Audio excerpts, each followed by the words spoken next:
we begin? A year ago, these cops and lawyers wouldn't dare cross any of you. I mean, what happened? So what are you proposing? It's simple. Kill the Batman.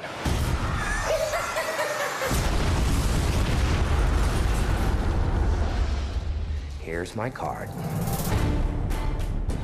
Bruce, this is Harvey Dent. Rachel's told me everything about you. I certainly hope not. You once told me that we'd be together. Did you mean it? Bruce, don't make me your only hope for normal life. You're Alfred, right? That's right, sir. Any psychotic ex-boyfriends I should be aware of? Oh, you have no idea. Good evening, ladies and gentlemen. We're tonight's entertainment. Well, hello, beautiful. You look nervous. I've seen now what would have to become to stop men like him. The night is darkest just before the dawn. I promise you, the dawn is coming. And here we go.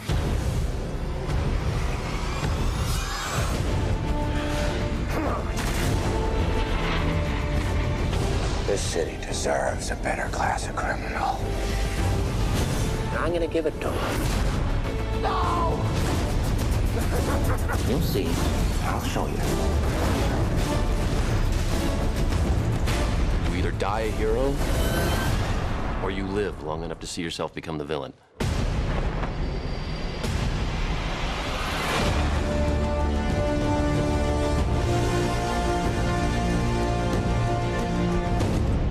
Will you be wanting the back putt, sir? In the middle of the day, Alfred? Not very subtle. The Lamborghini, then. Much more subtle. Hi, Assalamualaikum warahmatullahi wabarakatuh. We are from Group 7. We will do movie review of The Dark Knight movie. Okay, this is our group member.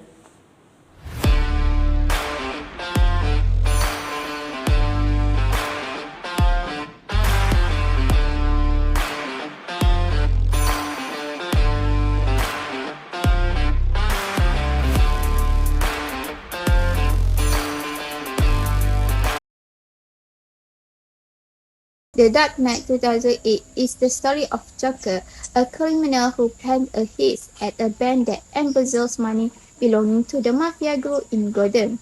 The Joker tends to create chaos by killing his own accomplice. During the heist with the chaos, Batman and Lieutenant James Gordon strive to combat the crime in Gotham with the help of prosecutor Harvey Dent, who is determined to cleanse the city of the mafia group. They work together to combat crime in Gotham and were successful in their efforts. However, the emergence of the cunning and ruthless Joker has threatened the stability in Gotham. The Joker goal is not only to take over the city but also to prove that everyone can become as chaotic as he is. With the intention, he attacked public places and important people, including threatening to kill Gotham's residents until Batman's identity is revealed. Joker escalates his threats by planning to kidnap Rachel Dawes and Harvey Dent. He set a trap by giving different locations for both of them. Batman wanted to choose to save Rachel, but unbeknownst to him, he was actually taken to Harvey's location while Rachel was left to die in the explosion. Harvey suffered several injuries, leaving half of his face burned. He underwent a psychological transformation and adopted a new identity as a two-faced criminal who is harboring resentment towards Batman and James for being the cause of Rachel's death. Joker continued to wreak havoc across Gotham by planning to blow up two ferries carrying passengers consisting of civilians and prisoners. Joker gave them the choice to either blow up the other ferry to save their own group or both ferries will explode. However, the passengers on both ferries choose to refuse to do so because the value of humanity is golden hope. At the same time, thwarting the Joker plans regarding humans who tend to cause chaos. In the final confrontation, Batman managed to capture the Joker, but the Joker revealed that he has warned Harvey over by manipulating his sense of vengeance. Two-Face managed to capture James and his family and blame them for Rachel's death. Then Batman arrives to save them, and a struggle ensues between Batman and Two-Face, resulting in Two-Face's death. To ensure that justice in the city of Gotham is not shattered, Batman takes responsibility for the crimes committed by Harvey, known as Two-Face, and allows himself to be labeled as a criminal to ensure that the hopes of the people in Gotham do not fade. Batman fled the scene and became a target for the police. James Gordon had to hide the truth so the Harvey Dent would be remembered as a hero. The film ends with Batman becoming the Dark Knight, a protector who is not remembered but is important for Gotham. Next, I will tell you about the main stakeholder in this movie. Okay, in this movie, we have two stakeholders, which is Batman and Joker. I will start first with Batman. Okay, Batman, he has a principle not to kill. Okay, he maintains his principle while facing his enemy.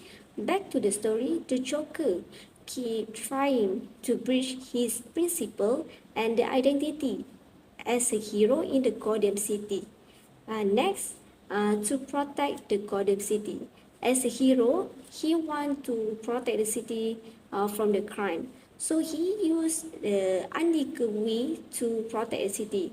It is because he thinks the legal organization is not fulfill their responsibility properly.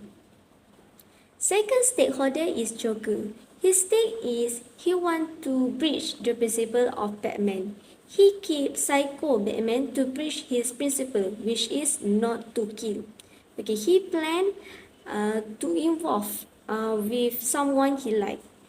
Second stake is he wants to prove the human nature, where he wants to prove that good person can change to be the worst. Human hearts will change instantly to fulfill the anger that feel in their heart. Today, I would like to present the ethical dilemma between the villain Joker and the hero Batman. In The Dark Knight 2008, the ethical dilemmas presented by the Joker and the Batman provide a deep exploration of moral philosophy, particularly around the themes of chaos versus order, utilitarianism, and the concept of moral businesses in pursuit of justice. The Joker is not a conventional villain driven by the personal gain or ideology. Instead, he is an agent of chaos who aims to undermine social order by exposing what he believes to be fragility and hypocrisy of human morals. His ethical dilemma revolves around the idea of morality itself, whether it is genuine or merely a social construct that people adhere to only when convenient. By pushing people into impossible situations, likely the fairy scene, where he places two groups in a moral test to decide each other's fate, the Joker challenges society's concept of good and evil. He hopes to reveal that anyone can become like him under the right circumstances. The ethical dilemma from the Joker is the Joker's action for society to confront the question of whether moral codes are truly robust or whether they break down under extreme pressure. His approach is essentially nihilistic, challenging whether life is inherent value or meaning. Batman is a hero committed to justice, but his methods are constantly put to the test by the Joker, who forces him into situations where his moral codes become a burden. Batman's primary ethical rule is that he will not kill, yet he is faced with a villain who continually exploits this limitation to cause destruction and endanger lives. The ethical dilemma from the Batman is, Batman struggles the classic hero's paradox. How much can he compromise his moral to achieve a just outcome? If he kills the Joker, he will prevent further suffering, but in doing so, might lose his own moral integrity and become the very thing he despises. This is especially evident when Batman uses invasive surveillance technology to find the Joker. The ethical question arises. It is justifiable to violate individual privacy for the sake of a greater good? In a nutshell, the Joker and Batman embody opposing views. The Joker sees morality as a fragile illusion, while Batman tries to hold into his values, even it's difficult. The film explores whether it's possible to stay morally pure in a chaotic world and if one should ever compromise principle for a greater good. Theological is an action by a person was an act that was not good, but the consequence turned out to be good, or a good ethical act under theological reasoning. It can be shown at the scene in the ferry with bomb trees, when the Joker tests the moral resilience of Gotham's residents by forcing them to choose between killing others or choosing to die. Jokers want to unravel the hidden truth within humans to make decisions that violates moral principle when faced with the desperate situation of killing others to save themselves. At first, there was a dispute between civilians and prisoners, but at the end they chose to resist the temptation. Although Joker's plan failed, they give a lesson about human awareness that moral value and humanitarian traits within ourselves are very important for providing power and influence when making decisions in difficult and chaotic situations. Next, I would like to talk about action taken by the Batman based on deontological view. What is deontological? Deontological focus on obligation or duties that motivate a decision or action taken by the person rather than consequence of the action. For example, Batman refused to kill Joker even though he been stimulated to his passion limit. Batman believed killing is wrong and held to his belief and committed to do his duty to keep city free from the wrongdoing. Second example is when Batman decided to take a blame for a Harvey Dent crime for killing 5 innocent people after he became Two-Face's villain. Even though the outcome of this decision made Batman image scared and being hunted by the police, Batman believed it his duty to keep people hope for their humanity and protect the Gotham City. He didn't do anything wrong. Because he's the hero Gotham deserves. But not the one it needs right now. So we'll hunt him. Because he can take it. Because he's not a hero. He's a silent guardian. A watchful protector. A dark knight. I will continue with the last element, which is ethical action based on the golden rule from the perspective of the villain in the Dark Knight. The first one is ending harmful action. Recognizing that our action has caused pain, suffering, and fear, we will feel compelled to stop all destructive behavior immediately. The golden rule treating others as we would want to be treated. Remind us that we would not want to live in the constant fear or see our loved ones harmed. By helping any plans of chaos, we show respect for others' life and well-being, reflecting how we want others to act if we were in their place. The second one is making amends. With feeling of remorse and guilt waiting on us, we will feel the need to take responsibility for the damage we have caused. This might involve finding ways to help those affected, whether by offering an apology, supporting them in healing, or actively working to undo the harm. Making amends could include surrendering to justice, as this will be a form of accountability and we will want the same honesty if roles were reversed. By addressing the hurt we cause, we respect other dignity and validate their experience, treating them with the empathy and fairness we would want ourselves. The last ethical action is self-reflection and reform. Feeling a deep sense of shame over our action, we had realized the need to prevent future harm by changing ourselves. So this could mean seeking counseling reform or guidance to understand the root of our action and commit to a better path. By choosing personal growth, we demonstrate the desire to be a positive force rather than a source of suffering.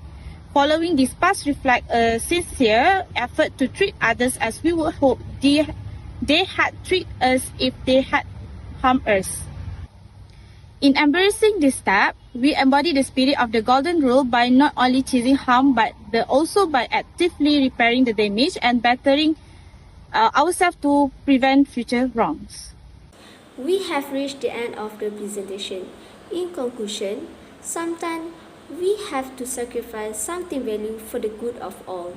In the eyes of the public, it looks really bad, but in the eyes for those who know the intention, it is highly appreciated. Related to the story, Batman sacrificed his identity in order to protect Harvey Dent from being known as a bad person, and this is carry the real meaning hero in this story.